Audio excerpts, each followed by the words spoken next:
Sometimes the loudest noise in your life is inside your own head. You replay conversations long after they end. You analyze small details other people barely notice. A message that someone else reads in 2 seconds can sit in your mind for hours. Did I say something wrong? Did they mean something else? Did I miss something? And the strange thing is, you know it's exhausting. You know you're thinking too much, but your mind keeps searching anyway. Because for many overthinkers, this habit didn't start with adulthood. It started much earlier, back when thinking carefully wasn't just a habit, it was protection. Imagine a child sitting quietly in a room full of adults. They're not playing, they're not talking, they're watching faces, listening to tone, trying to figure out something most children never have to think about. Is everything safe right now? Children who grow up in emotionally unpredictable environments learn something very quickly. They learn to pay attention. If a parent's voice changes slightly, they notice. If someone sighs in frustration, they notice. If tension fills the room, they feel it immediately. And slowly, without realizing it, their mind begins to develop a skill: constant analysis. Because when your environment feels uncertain, thinking ahead becomes a form of survival. You learn to predict moods. You learn to anticipate reactions. You learn to calculate what might happen next. And at the time, it works. It keeps you safe. But the mind that learns to scan for danger rarely forgets how. Pause for a moment and think about this. Have you ever replayed a conversation in your head long after it ended? Not because you enjoy it, but because you're searching for something you might have missed.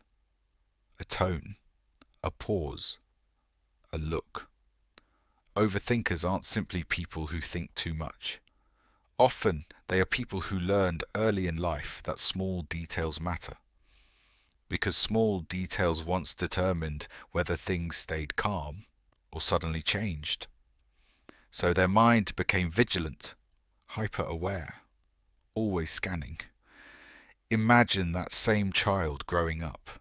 They become the person who notices everything, the friend who senses when someone is upset before anyone else does, the partner who analyzes every shift in tone, the coworker who reads between every line of an email.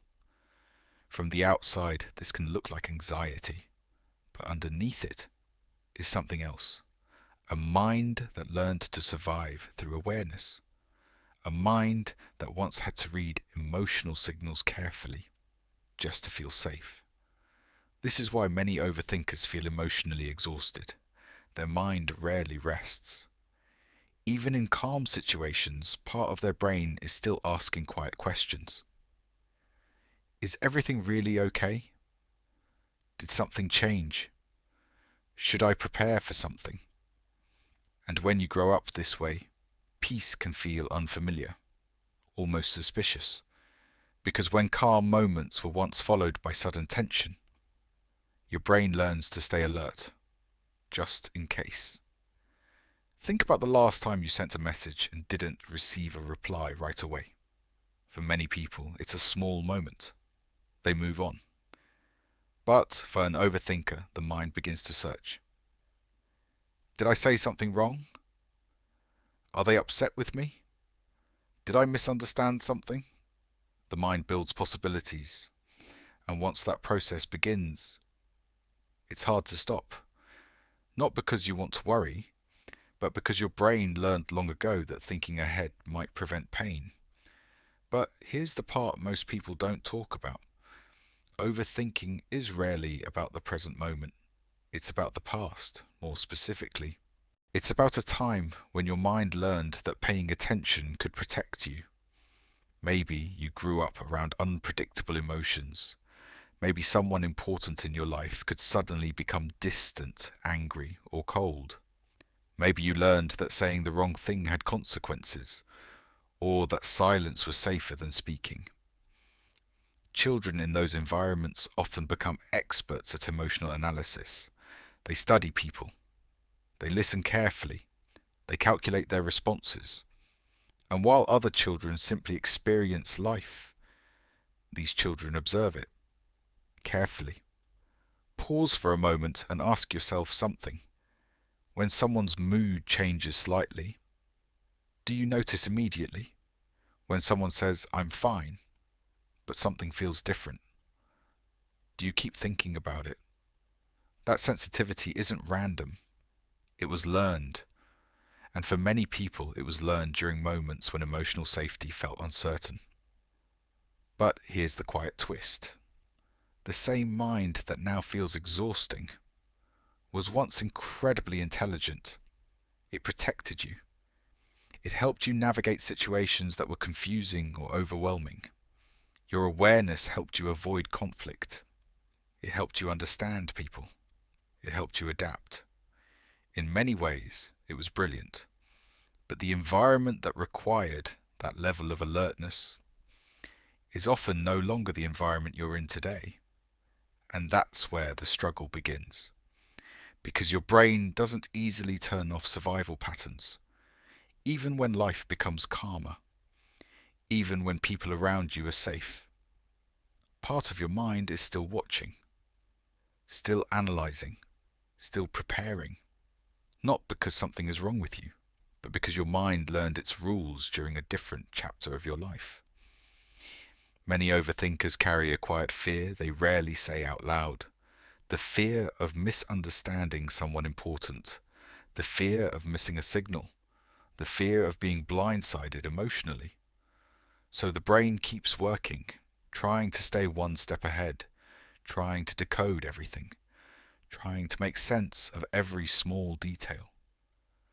But healing begins when something important becomes clear. Your mind is not broken. Your mind is protective. It simply learned to protect you in ways that made sense at the time.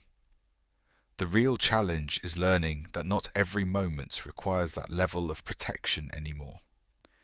Imagine telling that younger version of yourself something they never heard. You don't have to watch everything so closely anymore.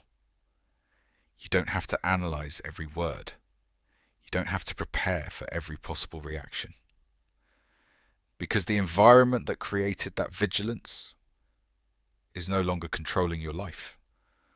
Overthinking often feels like a weakness, but underneath it is a deeply sensitive mind, a mind that notices things, a mind that understands people, a mind that once worked very hard to keep you emotionally safe. And maybe the next step isn't forcing your mind to stop thinking. Maybe the next step is something gentler, learning to reassure the part of you that once had to stay alert, letting it know that not every moment is a threat, not every silence means rejection, not every detail needs to be decoded, because sometimes the mind that once protected you the most is simply waiting to learn that it's finally safe to rest.